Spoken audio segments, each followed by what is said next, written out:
Hello बच्चों, आप कैसे हैं। आपको स्वागत है आरआर कोचिंग सेंटर में। आज का हमारा टॉपिक्स जो है यूपी बोर्ड क्लास 12 के फिजिक्स यानी भौतिक का पहला चैप्टर, जिसमें हम जानेंगे कूलाम के नियम और वैद्युत आवेश के बारे में जानेंगे, यानी विद्युत क्षेत्र के बारे में भी जानेंगे। तो हम पहले विद्युत आवेश के बारे में जानेंगे कि विद्युत आवेश की उत्पत्ति कहाँ से हुई। तो विद्युत आवेश को बारे में सबसे पहले बताने वाला वैज्ञानिक जो था, यूनानी वैज्ञानिक जिसको हम थेल्स कहते हैं, वो एक दार्शनिक शास्त्री था, कोई वैज्ञानिक नहीं था, वो एक दार्शनिक शास्त्री कहते हैं। वो शास्त्री ने इसके बारे में बताया। तो उसने एक एम्बर नामक पदार्थ से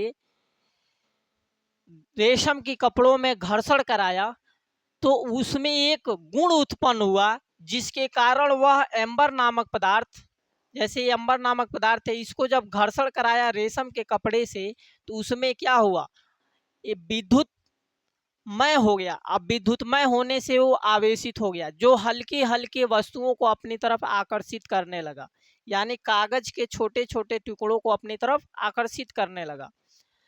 यानी कहने का अर्थ है कि आवेश जो होते हैं, जब दो पदार्थों को आपस में रगड़ा जाता है तो उसमें एक गुण उत्पन्न हो जाता है, जिससे वो आकर्षण करने और प्रतिकर्षण करने का दोनों गुण हो जाता है। उसी को हम कहते हैं विद्युत आवेश। आगे चल के बेंजामिन फ्रैंकलिन ने विद्युत को रिप्रेजेंट किया, जिसमें कहा कि आवेश से क्या होता है कि जब आवेश प्रवाहित होते हैं किसी पदार्थ में तो उसमें प्रकाश उत्पन्न होता है। फिर एक वैज्ञानिक इंग्लैंड का आया, डॉक्टर गिलबर्ट, उसने बताया कि जो पदार्थ विद्युतमय होता है, ठीक, तो पदार्थों को अपनी तरफ आकर्षित भी करता है और प्रतिकर्षित भी करता है। तो ये कहानी एम्बर नामक ही पदार्थ में नहीं सीमित था, क्योंकि गिलबर्ट ने बताया केवल एम्बर नामक पदार्थ ही नहीं है कि जो अपने पदार्थों को यानी जो एक हल्की वस्तु को अपनी तरफ खींचता है, बल्कि कांच की छड़ को या आबुनिस की छड़ को जब रगड़ा जाएगा तो क्या बनाएगा, उसमें हल्की हल्की वस्तुओं को अपनी तरफ आकर्षित करने लगेगा। तो पहले हम जानेंगे विद्युत आवेश क्या होता है, तो जिसको हम कहते हैं इंग्लिश में इलेक्ट्रिक चार्ज कहते हैं। तो आबुनिस की छड़, जैसे मान लीजिए कि हमने एक छड़ लिया, ये रॉड है, किसका, कांच का है, कांच का छड़ है। इसको हमने क्या किया, रेशम के कपड़े से इसको घर्षण कराया, रेशम का कपड़ा से जब घर्षण कराए तो इसमें घर्षण कराने से इसके इलेक्ट्रॉन जो हो गए कहाँ पे चले आए, कांच की छड़ पे आ गए। और कांच की छड़ पे आने के ये आवेशित हो गया, यानी आवेशितमय हो गया, यानी विद्युतमय हो गया, जिससे वो हल्की हल्की कागज के टुकड़ों को अपनी तरफ क्या कर लिया, आकर्षित करने लगा। तो इससे पता चला कि ये केवल एम्बर नामक पदार्थ नहीं है, और भी सारे पदार्थ हैं जिसको हम आपस में रगड़ते हैं तो या तो प्रतिकर्षित भी करेगा, नहीं तो आकर्षित करेगा। तो ये विद्युत की खोज हुई, विद्युत आवेश का खोज हुआ, विद्युत की नहीं, विद्युत आवेश का खोज हुआ, और उसी से आगे चल के विद्युत के बारे में जानकारी हमें प्राप्त हुई। अब हम जो मेन चीज था कि विद्युत आवेश कहाँ से उत्पन्न हुआ, यानी विद्युत कहाँ से उत्पन्न हुआ, तो सबसे पहले किसने बताया, तो थेल्स ने बताया। किसने, थेल्स ने। एक क्या था, दार्शनिक शास्त्री था, दार्शनिक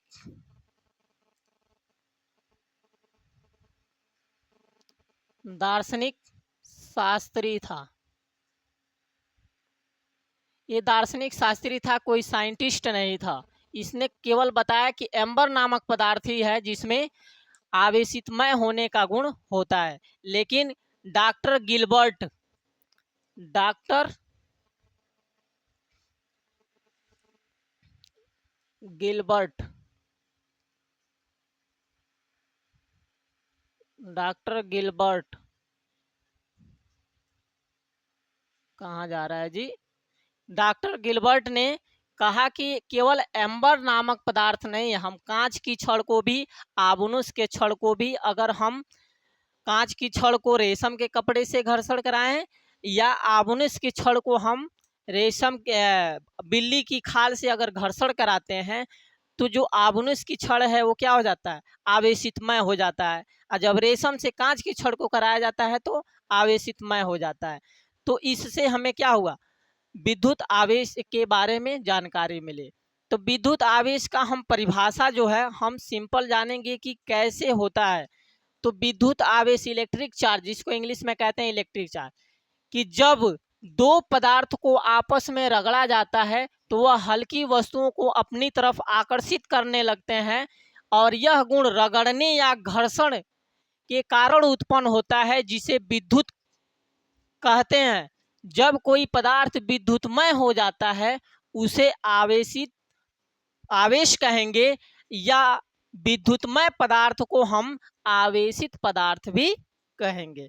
तो प्रिय बच्चों, आवेश के बारे में आपको पता चला कि आवेश क्या होते हैं। यानी दो पदार्थों को जब आपस में घर्षण कराया जाएगा तो इस ससुरा में क्या होगा? एक घर्षण से एक ऊर्जा उत्पन्न होगी जिसे हम गतिज ऊर्जा भी कहते हैं, जिससे ये एक दूसरे, इस ससुरा के कण क्या होंगे? इस पे आ सकते हैं और इस का कण इस ससुरे पे जा सकता है। तो इससे कहने का अर्थ है कि ये दोनों आपस में झगड़ा अगर कर रहे हैं तो एक दूसरे से क्या हो जाएंगे? चार्ज हो जाएंगे। और चार्ज होंगे यानी आवेश इस पे आ गए, आवेश आने से ये विद्युतमय हो गया, अब विद्युत यानी इसमें उत्पन्न हो गया। अब ये एक दूसरे से क्या करेंगे? हल्की हल्की वस्तुओं को अपनी तरफ आकर्षित करेंगे, तो उसे हम क्या कहेंगे? आवेश कहेंगे। अब आवेश जो होता है टू टाइप्स के होते हैं, दो प्रकार के हमें आवेश प्राप्त होता है। यानी आवेश जो पढ़े हैं दो प्रकार के होते हैं। एक होता है धन आवेश, धन आवेश को हम कहते हैं पॉजिटिव चार्ज, इंग्लिश में इसे क्या कहेंगे? Positive charge. दूसरा होता है निगेटिव चार्ज, जिसको हम ऋण आवेश कहते हैं। यानी आवेश कितने प्रकार के हुए बाबू? दो टाइप्स के हुए, एक धनात्मक आवेश और एक ऋणात्मक आवेश। अब धन आवेश क्या होता है बाबू? जानो धन आवेश क्या होता है? कि ये मान लो कि ये दो पदार्थ हमने लिया, इसको घर्षण कराया, अब मालूम नहीं है कि ये कौन सा धनात्मक है कौन सा ऋणात्मक है। आपको वायर दे दिया जाता है, आप पहचान लेते हैं कि रेड वाला है तो धन है, ब्लैक वाला है तो ऋण है। ये तो उसमें सिंबल दिया है पहचानने के लिए कि कौन धन है कौन ऋण है। लेकिन आपको दो ही पदार्थ दिया जाए, कहा नहीं अब इसमें बताओ कि कौन निगेटिव है कौन पॉजिटिव है, तो ये बताना संभव नहीं होगा। तो सबसे पहले जिस पदार्थ पे इलेक्ट्रॉनों की संख्या, इलेक्ट्रॉन का मतलब आवेश जिस पे ज्यादा होते हैं, जिस पदार्थ पे इलेक्ट्रॉनों की संख्या अधिकता होती है तो उसे हम नेगेटिव कहते हैं। क्या कहते हैं? नेगेटिव यानी नकारात्मक, यानी जिसको ऋण ही कहेंगे तो ऋण आवेश हो जाएगा। और जिस पदार्थ पे इलेक्ट्रॉनों की कमी होती है उसे धन आवेश कहते हैं, यानी इसे प्लस क्यू से प्रदर्शित किया जाता है। तो धन आवेश का मतलब जिस पे इलेक्ट्रॉनों की संख्या कम हो उसे हम कहेंगे धन आवेश, और प्रदर्शित किससे करेंगे? प्लस क्यू से, क्योंकि आवेश का मात्रक जो होता है कूलाम होता है, बेटा याद रख लेना। जिस पदार्थ पर इलेक्ट्रॉनों की संख्या अधिक होती है उसे हम क्या कहते हैं? ऋण आवेश कहते हैं, और इसे माइनस क्यू से प्रदर्शित करते हैं। अब धन और ऋण आवेश प्राप्त होने के बाद अब इसे हम पता करेंगे। जैसे आपको दो पदार्थ, ये आपसे मैं एक प्रश्न पूछ रहा हूं कि अगर आपको दो पदार्थ दिया जाए, कहा जाए कि इस पे कौन ऋणात्मक है कौन धनात्मक है, तो बताना संभव नहीं होगा, क्योंकि इसे पहले ज्ञात करना पड़ेगा। तो सबसे बहुत सारे वैज्ञानिकों ने तो ये तो बारे में बताया कि विद्युत क्या है आवेश क्या है, लेकिन कोई ये नहीं बताया कि किस पे धन आवेश है किस पे ऋण आवेश है, बताना संभव नहीं था। तो कूलाम ने अब बताया कि आवेश क्या होते हैं, कौन धन है कौन ऋण है, तो कूलाम ने बताया। और कूलाम ने अपने प्रयोगों में सिद्ध किया कि मान लीजिए कि दो पदार्थ हमने लिया, ध्यान से समझना बेटा, कि जब दो पदार्थ को आपस में हम घर्षण करा रहे हैं तो पहले क्या किया कूलाम ने, इन दोनों पदार्थों का वेट माप लिया। अब इन दोनों पदार्थों का वेट मापा, उसके बाद से इसमें घर्षण कराया, और घर्षण कराने के बाद देखा गया कि इस पर के इलेक्ट्रॉन इस पे भी चले जाएंगे और इसके इलेक्ट्रॉन इस पे भी जा सकते हैं। ये हमें मालूम नहीं है कि कौन सा किस पे जाएगा, कौन किस पे जाएगा। तो सबसे पहले इसका वेट मापा, और वेट मापने के बाद घर्षण कराया, और बाद में रिजल्ट के बाद फिर इनका वेट मापा। इन मापों में अंतर आया, तो अंतर आया तो जिस पे ज्यादा हुआ तो उसे ऋण आवेश कहा, और जिस पे कम हुआ उसे धन आवेश कहा। तो ये समझ में आ गया बेटा कि जैसे मान लो कि हम दो छड़ लिए, सपोज दैट ये हमने दो छड़ लिया, ये हमने क्या किया, एक छड़ ये लिया, इसका माप समझ लो 2 केजी ले लिया, इसको हमने छड़ लिया, ये भी हमारा 2 केजी हो गया, दोनों बराबर में एक थे। इन दोनों के बीच घर्षण कराया, तो घर्षण कराने के बाद पहले इनका वेट क्रिया के पहले भार कितना था बेटा, 2 केजी और 2 केजी। क्रिया के बाद, क्रिया यानी घर्षण कराने के बाद, घर्षण के बाद घर्षण जब कराया इन दोनों के बीच में, जब घर्षण कराया तो क्या मिला कि एक जो पदार्थ था इसका वेट 3 केजी हो गया, और दूसरे पदार्थ का जो वेट था वो 1 केजी हो गया। क्या हो गया बेटा, 1 केजी हो गया। तो अब देखिए क्या पता चला कि इसका 2 केजी है और इसका ये ए मान लें, इसको बी मान लें, और ए हो गया, ए बी हो गया। तो इसका 2 केजी ए का भी है, बी का भी 2 केजी है। जब घर्षण कराया तो इस पे क्या 1 केजी इलेक्ट्रॉन इस पे चले गए, और यहाँ पे बच गए बी पे 1 केजी। तो इसका मतलब क्या हुआ कि एक पे अधिक और एक पे कम ही प्रदर्शित हो रहा है। तो जिस पे अधिक हो रहा है उसको हम क्या कहेंगे, पॉजिटिव की धन, इसको कहेंगे हम ऋण, यानी ऋण आवेश हुआ। कौन सा, ऋण आवेश। और जिस पे कमी हुआ वो क्या हो गया, धन आवेश हुआ। तो ऐसे आवेश के बारे में हम बता सकते हैं कि कौन धनात्मक है कौन ऋणात्मक। तो जो अपनी तरफ खींचता है ऐसे खिंचखिंचा के, तो उसको हम कहेंगे कौन सा आवेश, ऋण आवेश कहेंगे। और जो कम खींचता है यानी कमी प्रदर्शित होता है, जिसमें इलेक्ट्रॉन की संख्या कम होती है, कम आवेश करता है, उसको हम कहते हैं धन आवेश। तो यानी सपोज डेट आप मान लीजिए कि गांव में बहुत बड़े व्यक्ति जो होते हैं उनके पास धन दौलत होता है, तो ऋणी व्यक्ति क्या होते हैं, जो लोन लेने वाले, वो धनी व्यक्ति के पास जाते हैं, तो वो देता है तो वो धनी कहलाता है। यानी उसके पास धन की कमी होगी, उस समय कमी होगी, और जो लेगा तो अधिक होगा, तो क्या होगा, अधिकता होगी। तो यानी लेने वाला कभी भी ऋणी होता है, देने वाला कभी क्या होता है, धनी होता है।